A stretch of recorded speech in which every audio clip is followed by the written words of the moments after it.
What's up, everybody? This your boy Shadow. You're tuned in to Shadow the OG TV, and today we're at SugarHill Records. Man, we're gonna kick it with Mark Kidney.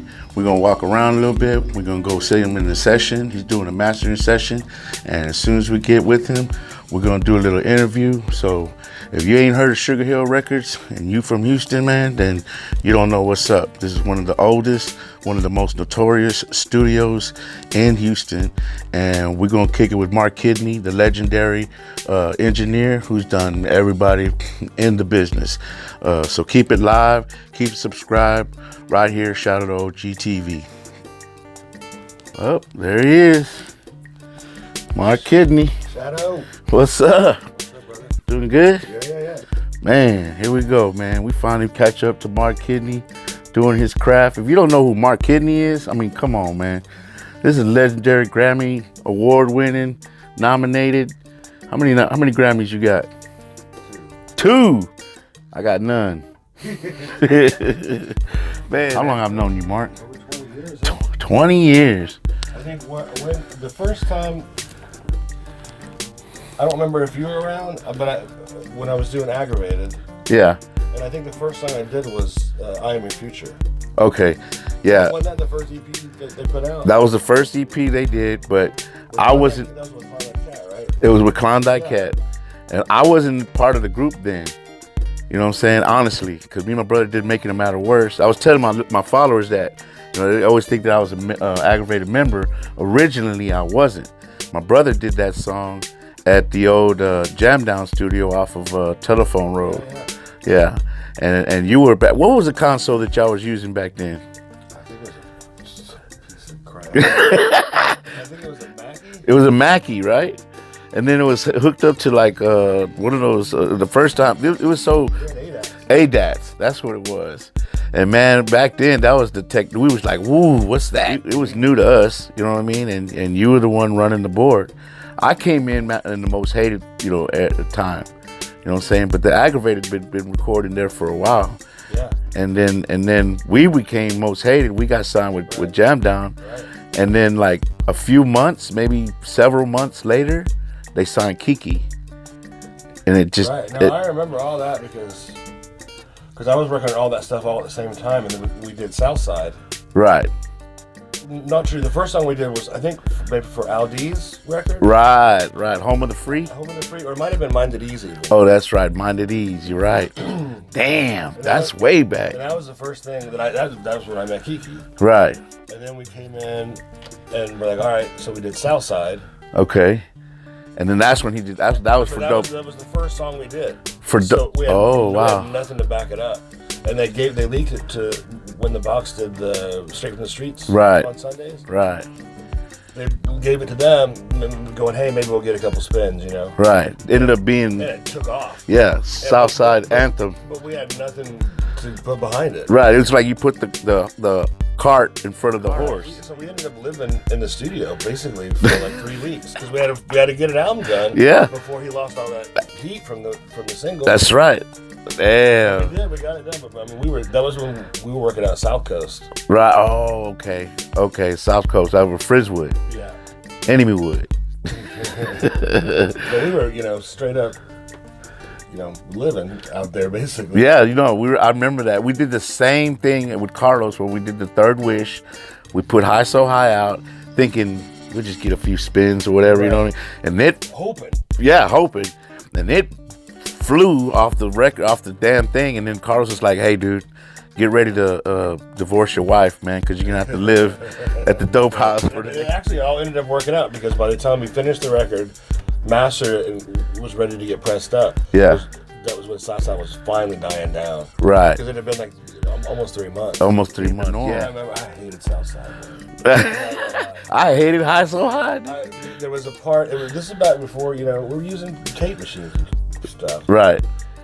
And there's a guitar part in it that was out of key. Right. But we had you know how now you have Antares Auto-Tune. Well, back then we had a rack mount Antares. Oh, wow. So I could feed it through there, but it caused a delay. So then I'd have to go on the BRC to control the ADATs. I remember that. To like add and subtract milliseconds by ear to put it back on time. So line up on time again. So the mix What the ever. See? And so by the time it was done, I was like, I don't ever want to hear this song again. That's the kind of stuff. I still hear that song now. And yeah, no shit. You still on the radio.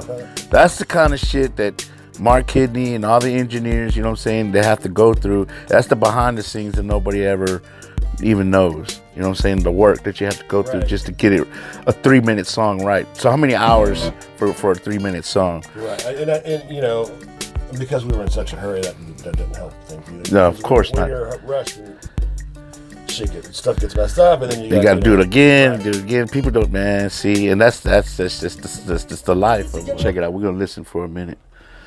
That's dope, Mark. Seguro que le doy cuando el gatillo pide.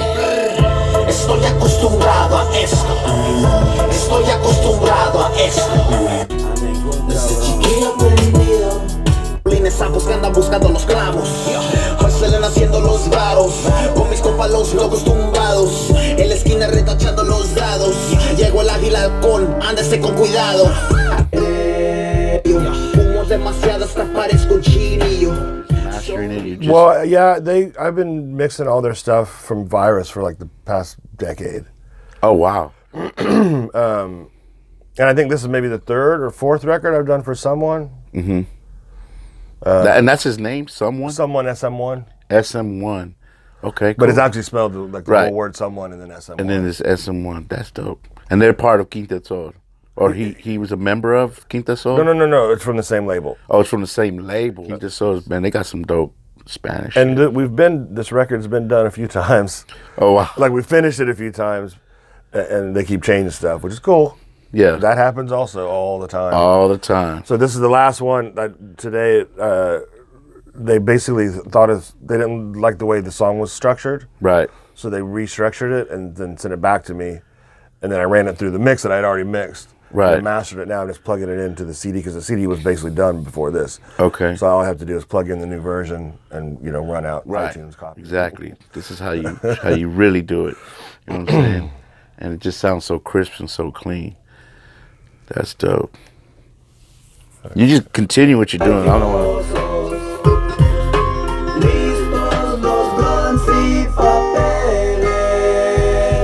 That's dope.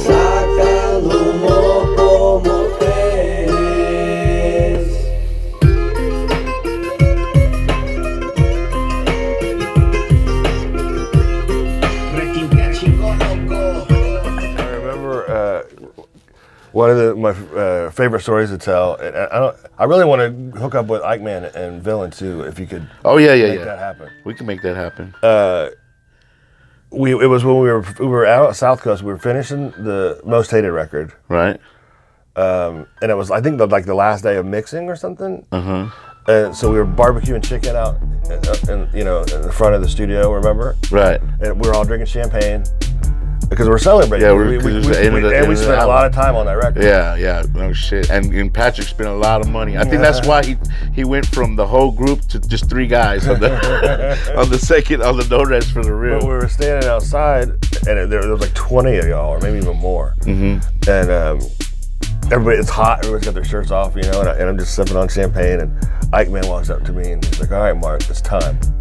Oh shit! I'm like, "What are you talking about, man?" He said, "Well, we got to click you in, man." Oh fuck! And I'm like, No. Don't touch me. Don't touch me. I will mess up your record. Never mind. And then the circle kind of closed. I was like, man, they're really going to do this. And he walked up to me and he just went, all right, you're good. That's freaking awesome. I wonder if he even remembers that. Oh, man. I sure do. I got another story we'll tell later, but, about the time the Loco and Grimm fought outside the... Hilarious.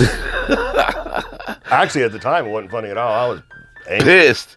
I remember that shit. You're like, what the... Because we had the camera in the room. Right. We could see the lobby and we could see the front door. Right. And we were doing a song. You were mixing, and that, then see, I'm getting in his way right now. I thought we were tracking. Yeah. Well, we probably were tracking. Because that's what would make me even more mad. Yeah. Now I got your loud ass on the record, right, from the other room. Right. And all we heard was, we heard some thumps. A commotion. A big old commotion. Like, and I looked up at the monitor and Grimm's over there giving the business look. But that made me mad too. I'm like, take it outside. Yeah. What happened was they hit the door because there was a door that was closed. Remember, there was a restroom. There was a door. There was a restroom. Well, the restroom back then, I think, was the vocal booth. We used to have to turn the water off. Yeah, and put a cover over the toilet. Over the toilet because you could hear the plumbing. Right. You know what I'm saying? You hear the water running. We had to make sure. Can you hear the water? Can you hear the water? No, it's good. Okay. All right, we're good. But then, so there was like a little corridor between there and the actual control room, and we heard some commotion and stuff. And next thing we heard was a loud bang on that door that separated the rooms. And we looked. I remember you looked up and in the screen. You're like, "What the fuck? Really?" And I was like, "Oh shit!" And I went out there and they had each other in chokeholds. And you were like, "Take that shit outside." That shit was hilarious, man. Man. Those were the fucking days, huh, Mark? Good. Well, we had good times. Oh man, we had so much fun doing that record, man. Yeah, we did, man. And I really enjoyed doing because that's almost like a soundtrack. You know what I mean? Yeah. With all the skits and stuff. And Yeah, and that's how we did our albums. We did it with a lot of soundtrack, like a movie. Dude, do you remember doing did I master Making It Matter Worse? It was something for Grimm. It might have been Brown Recluse. It was Brown Recluse. Because we did Making It Matter Worse at this other studio called Nacho Studio in the north side. Okay, well on 2-inch reel. I found those 2-inch reels, by the way. The Brown Recluse, didn't it come out on a major? Yes, Brown Recluse came out with Dope House. Oh, right, through Warner Brothers. Right, so this is what I remember. You guys came in, and I think I did some of the mixing on that, didn't I? Yes, you did. You did. And that was like a movie. And then, right, like the first half of the record was like one bit, almost like The Wall, right? Exactly. Right, like a concept record. Exactly. So we did it, and then the label came back and said, well, we need Walmart versions. Oh, shit, that's right. And I was like, how the heck? But they didn't want to pony up any more money for the studio time. Right. And I was like, and there's no way, man. In the skits is just F this, F that. You know what I mean? Like, every other word's got to be taken out. Right. And I think we ended up cutting a couple skits and maybe even a song or two. We probably had to, yeah, because there was a lot of skits. And I remember Grimm being livid. And we were in the mastering room, and it was when Text Edit first came out, like for CDs. Right, right. And so we're sitting there, and I was explaining to Grimm what it all was, and he's like, "Oh, that's cool." He's like, "So you can just write anything in there, and it'll pop up." I'm like, yeah. He goes, "What if we write F Walmart?" No shit. I didn't know that. In the comments thing, right? So if you have, in my head, I just pictured like a soccer mom and her kid loves the CD, and all of a sudden it's F. Yeah, on the. He didn't say F. He said the actual word. Yeah, of course. Yeah, that's fucking hilarious. And I was like, "Are you sure, man?" Because I think they pressed up like 10,000 units or something. And then it comes across your radio in right, the car. It would be like, Grimm, the Brown Recluse, F Walmart. Fuck Walmart. Fucking Grimm, man. I love you for that. Yeah, we did have a lot of fun doing a lot of these fucking records. Right. Hey, by the way, it's our birthday next week. We share a birthday. Me, my brother, and Mark, we are born on February. And James Hoover. And James Hoover. That's right, James Hoover. Shout out to James Hoover. And we're all born on February 28th. But man, Mark, you've been around everybody in the game. You've been around Kiki for sure, right? Herschelwood Hardheads, that whole thing. Were you around? Everything. I did everything at Jamdown. Everything. So you did when Robert was there, when Screw was there. Yeah, no, I have a story about that too. Wow. So we were doing for All Work No Play. Rest in peace, DJ Screw. Yeah, remember the All Work No Play? Yeah, I remember that. I was actually out on Jamdown. Right. And I used to hate Screw, not him as a person, but the music. The music. Because it's always messing up my mixes. Right. Because you can hear, now all of a sudden you slow it down, you can hear compressors pumping and breathing, all these stuff that I would want to fix, right? Right. So me and Screw were sitting there talking, and I was like, hey man, why don't we do this record different? Why don't you slow it down and then let me mix it, instead of me mix it and then you slow it down? I mean, he's still going to add vinyl to it and stuff. Right. So we basically mapped out the whole album. All Work No Play. Right, and wrote down the pitch differences, because we would just pitch it down on the BRC, on the multi-track. Okay. And for this song we need to slow it down this much more, and then speed it up a little bit for this one, and then so we did that live. Wow. And then while I'm doing that live, he's doing scratches on, mixing other stuff in. And if you listen to it, that record sounds great. He hated it. Oh, He wow. couldn't stand it. Of He's course. He's like, it sounds too good. It's not. No, it's not it. He wanted the dirty version. Yeah. Yeah.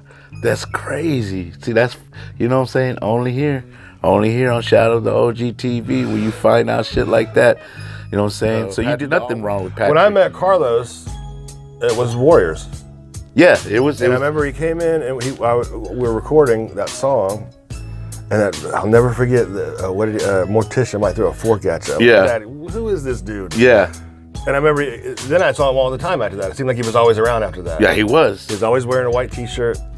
It seemed like he always had a tall boy Budweiser. Exactly. You know what I'm saying? Or OE or Mickey's. You know what I'm saying? And actually that he recorded that in that restroom. I have footage of it. Yeah. I remember that. I have footage of it. Flip, my boy Flip, man, he has that footage, and we just need to get together and hopefully he can give me a piece of that. One of those songs that you guys did, I can't remember. I might have been from the I Am Your Future thing. I think it was a Click song.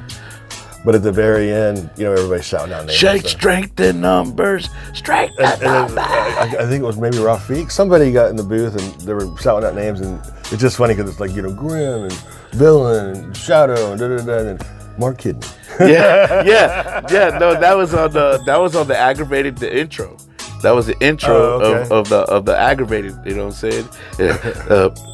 What's up, Southeast? Remember, he was like, "What's up, Mark Kidney?" You know what I'm saying? It was Rafiq. Yeah. Damn. I forget. Oh man, I remember Persistence Promotion. Nothing wrong with Patrick. You know who I think about a lot, and I wish I knew if he was even still around, is FaZe.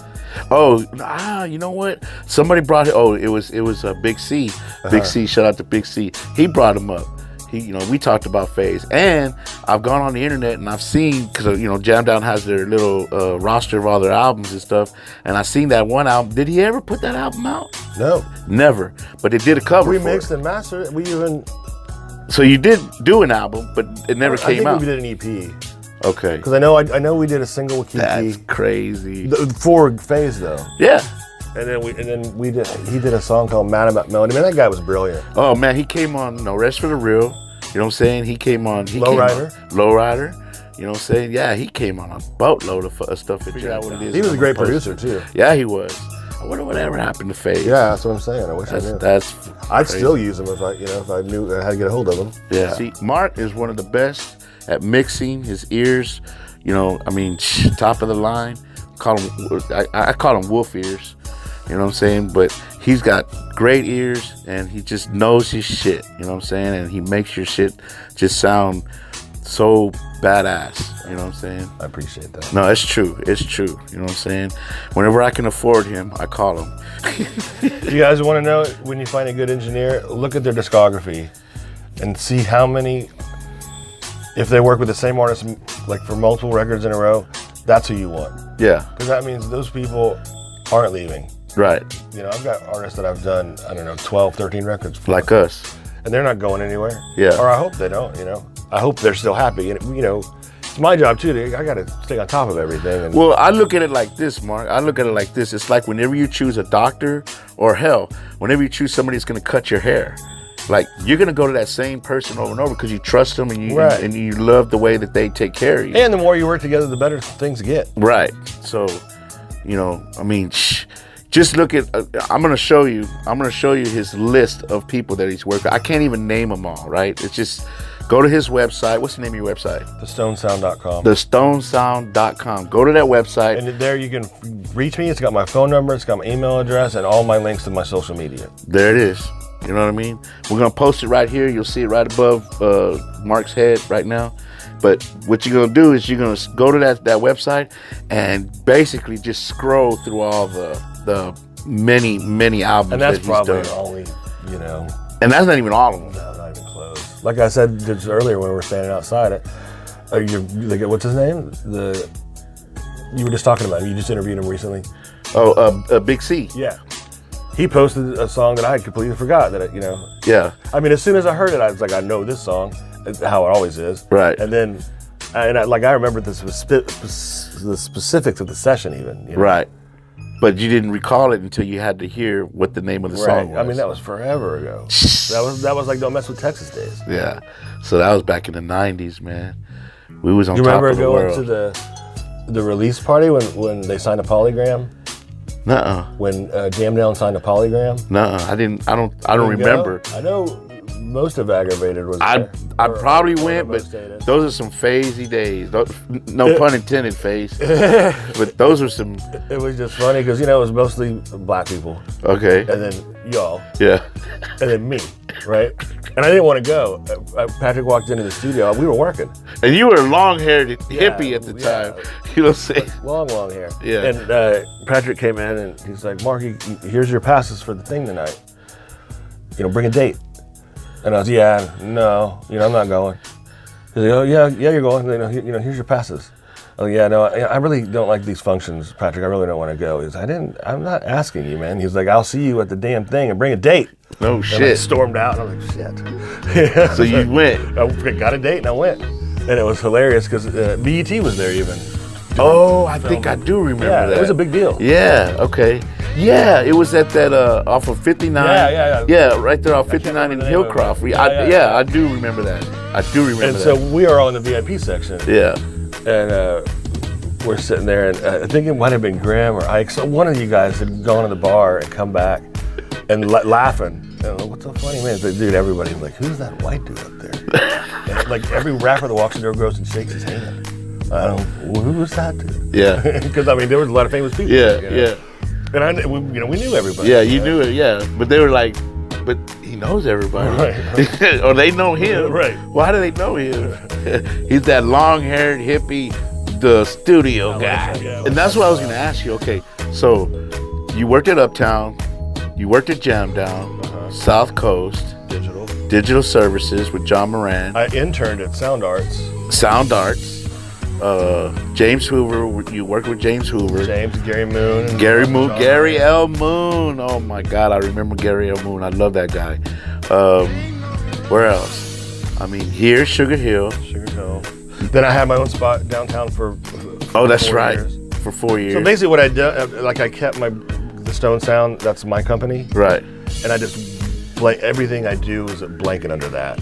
So if I'm doing something here, I'll say, the Stone Sound at SugarHill or the Stone Sound at wherever. I'm at the Stone Sound at Dope House. So it's always been the Stone Sound. Was for the past 5 years. For the past 5 years. Ever since I basically left digital.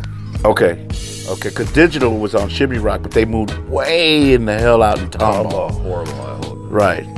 And you've worked with everybody. I mean, but I know you did Paula Deanda. Yeah. You know what I'm saying, with Baby Bash, right? Frankie J. Yeah. Frankie Frankie J, man. What a cool dude. I'm dead serious. He's one of the coolest people I've ever worked with. Oh, really? Yeah. Man, no. As a matter of fact, I only did one record with him, and at the time, I think every record he did in English, he was doing one in Spanish too. Yeah. No, Frankie J. But he's just is one of the coolest dudes I've ever met. In fact, this and 2 weeks ago, like genuine as hell. Oh yeah, 2 weeks ago, my brother did a show with Frankie J, and my brother was on stage with him. Oh yeah, I saw a picture. And my brother was like, dude, he has not changed. He is the most down to earth cat. And I was like, I've never really hung out with him as like you guys. Mm-hmm. You know what I mean? So I don't know him that well, but my brother has always told me that he is one of the most genuine, soft-spoken, kind-hearted, and down-to-earth person he's ever met, man. Peace out to Frankie J. Man, this is what I love. I love all these stories. See, you only get this here right here on Shadow the OG TV, you know what I'm saying? Keep it live and keep it subscribed. You know what I mean? It's all day. So I was telling you about Daniel Lee, and Daniel Lee plays acoustic, classic rock, and on one of my episodes, and I asked him, who's your favorite rapper? And he's like, he was so enthusiastic. Oh my God, the K-Reno, man. I saw So it. you have a story. I remember, and I'm not going to say who the artist was. And I'm not going to say, but he came in and we were doing a click song. And everybody was hearing the beat for the first time at the same time. Okay. So everybody's in there writing eights. Right. And K-Reno was there. And of course, he finished first Right. writing. and we knew each other already, and so he got up and he did his thing, and this was at South Coast in Friendswood. Okay. And he, does it, nails it, 2 takes or whatever. And, of course. Comes in, shakes man, like, good to see you, Mark, come out. Shakes everybody's hand. See you later. It's in the room. And everybody's been writing, right? So as soon as the door shuts, everybody rips off their pages, crumbles it away, and throws it away, and starts rewriting. K. Rita will do that to you. You know what I'm saying? Oh, I love that. The Hit List, I think, is the record I did for him. He's done so many. He did a record with Jam Down. Did he? That I don't think, yeah, because I actually mixed it at digital. I recorded it because he used to live around the corner from me. Correct. I used to pick him up and take him to Jam Down. You told me that. Right. And when we recorded the whole record there. And, wow. And then we took it to digital and mixed the whole thing. And then something happened. And I don't think Jam Down put it out, but he eventually put it out. Right. He's an innovator, man. He's gonna make way. That's one thing you're not gonna lose. He's gonna put his albums out. He's gonna put his work out. I'd love to work with him again. I have a question for people that are watching this. Okay. I did this record for Michael Knight. You ever heard of him? I have. And I think this is why my question to the people is, I think I may have done the first hip hop song. Okay. I did a song called Texas Bad Boy for Michael Knight, in late 90s, early 2000s. Okay. And it was very country-ish rap, Yeah. And I never heard anything like that before. And it was the only song he did on the whole record. Wow. But it took off, and he's pretty big now. He does a bunch of stuff. He was in a group with Jelly Roll and some other Jennings guy. I can't remember his first name. I don't remember Jennings. And I know he's got huge street teams and stuff. But I'm curious to know if that was actually the first hip hop song that was ever done. Hey, hit the comments, man. Find that out for me. Let's find out. So what we're doing is we're walking around SugarHill. SugarHill is huge, and I apologize for the lighting, guys. But this is how it is, you know what I'm saying? This is another room. This is just a little pre-production room. Little pre-production room right here, you know what I'm saying? This is the very back corner of SugarHill. We do vocals over here. You know what I'm saying? We do vocals there. Do vocals in here. That's dope. What kind of mic is that? Oh, that's what I was gonna ask you, Mark. So I was asking you one time, what's a good cheap mic? No, those Marshalls. Yeah. They're like $99. $99. It's the green mic. Yeah, the green with the gold grill. With the gold grill. Remember that green mic with the gold grill has a very nice sound. And that mic is what kind of mic is that? As far as condenser mic. There it is. Tape. Look at this. Yeah, you guys, y'all don't know about these 2-inch, 1-inch reels. You know what I'm saying? Oh my God. They're heavy, man. Dude, I found the 4 reel-to-reels for the Making It Matter Worse. I got them at the house. 2 inches? 2 inches. Nice. Yes. And I was like, when I found them, I was like, it was a cool feeling. It was like my whole body just the goosebumps. And I was like, oh my God. Okay, so those guys, the ones I was telling you, those 2-inch reels, this is what it goes on. And if you were a master at this thing right here, you had a job. You know what I'm saying? You had to know how to punch, split, and tape, and all that stuff. People just look at this. This stuff is just sitting here. You know what I mean? That's what it means. This place has been 1941. 1941, SugarHill Records. Cool. Man, look at this. Look at this. Yeah, see? And this is the instruments that the guys back in the days would use, right? To record their shit. So we were saying Freddie Fender's been here. What's that guy that married his niece? The guy who sang Great Balls of Fire. I forgot his name. But I'm sure my people in the comments would tell me, oh my God, stuff. Look at this room. Look at that. That's freaking awesome, dude. That's what I like about coming to studios like this, that just have that vintage, you know what I'm saying, old school shit. This is rare. Man, this place is huge. Video, oh, check this out, guys. Look at this room. We have to repaint the floor every time it's used. Damn, look at this. This is a huge video room. And if you want to play basketball, there it is. You know what I'm saying? That's how huge. Pull your car in, 7 instead of Oh yeah. instead of CGing it later, you can actually pull in your lowrider. You know what I mean? This is dope. You know what I'm saying? SugarHill Records, man. It's been here forever. We're getting the grand tour, the 5 cent tour of SugarHill. This is dope. This is really cool. This is the behind the scenes that I've been talking about, you know what I'm saying? Shout out to OG TV, the stuff you don't really see. This is just a warehouse. This is a warehouse. Look at this. Just a bunch of Tapes. Look at that. Look at that, guys. Then we have another vault upstairs, which I'm not going to show you. Yeah, that's cool. I But appreciate it's like you. 3 times the size. Good And it's Lord. just full of tapes. We even have some Freddie Fender costumes up there. Whoa. Freddie Fender is my wife's most favorite artist, and especially in Christmas time. Yeah, she's a tears on my pillow and all this stuff. Look at this. This is cool as fuck, man. This is dope. Man, I love this. Yeah, see, to me, this is like, I'm in heaven. You know what I'm saying? What kind of board is this? Look. It's an old Triton. How many rappers have y'all seen that? One. You know what I'm saying? I've made like a couple of beats off that. That kind of We used to deal. use offices. Office area, lobby. You know what I'm saying? And then this is the main lounge. They call it the PlayStation room. You know what I'm saying? Got all the trophies and stuff like that. All the bathrooms. This is the Gold Star room. Gold Star room. Okay, this is the main console room. Oh, this is the main. What is it? Studio A. Well, we call it. We split them up. This is the Gold Star room, and the other room is the SugarHill room. Okay. Now this is the room where we did Telephone Road. Right. Right. This is where we mixed. Mark mixed. There's a picture on my Instagram where we chilled out and we did the Telephone Road in here. And in this room back over here is the tracking room. And this is where a lot of people come, and it sounds so nice in here. Maybe you can tell that it's my speakers are mono in this room. Which I've already complained about.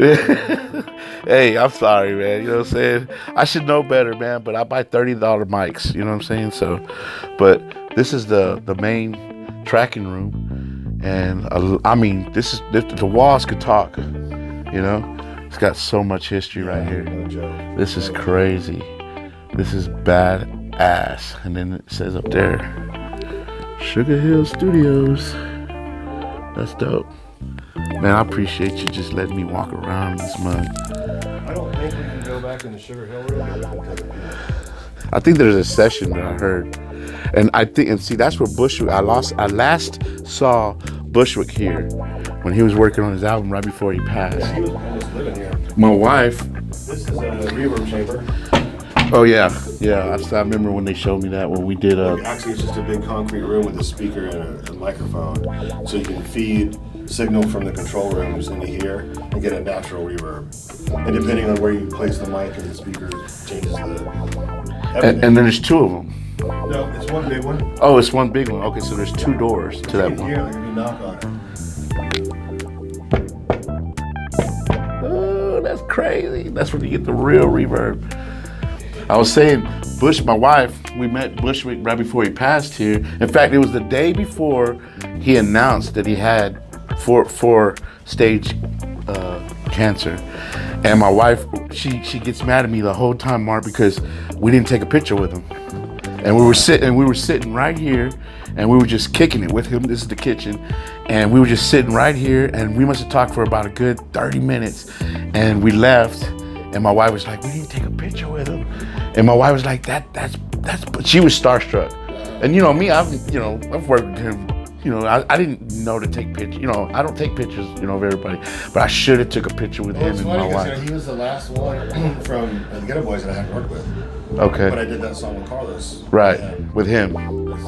Psycho Son. Psycho Son. Psycho Son, yeah. And it was here. And that was right before he died, so I got all 3 of them in eventually. That's badass. I remember because I like to when I go out to smoke a cigarette, it's me taking a break Right. from everything. Right. So usually I don't like it when clients come to follow me outside because they're going to want to talk, and Right. I'm trying to get a little bit of peace and quiet. Right. It's always outside, man. Smoking cigarettes. He was the rowdiest one out of all three of them, man. He's the rowdiest one. And he has a lot to say. He was very educated, dude. So we're going to sneak. Up these stairs is the tech room. Okay. And this is the SugarHill control room, and then beyond that is the performance space, but they're in session right now, so Yeah. you can't go in there. Yeah, I can hear them doing stuff. It's a little bit bigger than The Gold Star room. okay. Yeah, that's dope. Yeah, and I've been in that room. There's the green room too. I've been in that room, and it has that dude who we're talking about, Great Balls of Fire. It has the actual piano. Yeah, there's a piano That- in there. There's an organ. There's an actual Rhodes. And God dog it, I'm gonna freak. But he had the piano in there, and I looked, and because we're working on last year violinist in there, and we had a violinist come over here, and what happened was I started seeing these burn marks on the piano, and that was the dude who he would play the piano, Lewis. Oh, God, dog, I can't remember. We're getting there. We're getting there, but he had the burn marks on it. And yeah, that's what he would do. He would lay his cigarette down, and while he was playing, and he left, it would burn, leave burn marks. Damn, that's bad. I think there's someone in session, so we should be quiet. Okay, so let's be quiet. The green room. This is dope. This is called the green room. It's another room, microphone room. You see the mic right there. They're in session right now, so we're just not gonna bother them. Look at this. This is beautiful, man. This is epic right here. I love this place. Now, how long you been here now? 2 years. 2 years. That's dope. That is so dope. I wonder why it's called the green room. For multiple reasons. So we got a chance to go and peek in this room that we couldn't see earlier. There's a session in there, so we're gonna be real quiet. Hi, Chelsea. Hey, how's it going? Hey, Chelsea. Hi. One of the other engineers out here. Oh, cool. And he's doing a little a webcast. Awesome. We're gonna do a picture if that's all right. Yeah, of course. Can we step out? Or No, you're good. No, you're Everybody, good. this is Chelsea. Hey, How's it how you going? doing? Very nice to meet you. Nice to meet you. I'm Chelsea Cool. R.S. Eldridge. All right, we're gonna look for it. This is dope. This is cool. Watch your step. Yes, sir. But this is the piano. Look at this. This is badass. This is the piano I was talking about. And I don't know if you could see this, but right here, it's like little burn marks right here. This is where he would leave his cigarettes, you know what I'm saying, as he was playing. And I was like, what the hell? You know what I'm saying? But he's very famous, Great Balls of Fire, and this is the piano where he recorded one of those songs, if not that song. Back here. So this is just like the other room over there, but this is the main room, right? SugarHill room. Look at this room. This is badass. Looks like they're ready. We need to get out of here. Yeah, let's get out of here. All right, thank you so much for even letting me just come in here and show that off. Jerry Lee Lewis. There it is. There it is. Thank you, Jeremy. Thank you, Jeremy. Awesome. This is badass. So, here we go. Here we are. We have been toured, and Mark Kidney has been gracious enough to let us tour SugarHill Records. Iconic. Recording studio. I said radio station earlier. But this, know what I'm saying? Yeah. Look at it, SugarHill, man. That's dope, man. We're gonna sign off, man. We're gonna see you soon. Keep it live. Keep it subscribed. Thanks a lot, Mark. I appreciate it. Yeah, we good. Appreciate you. All right, thank you. Awesome.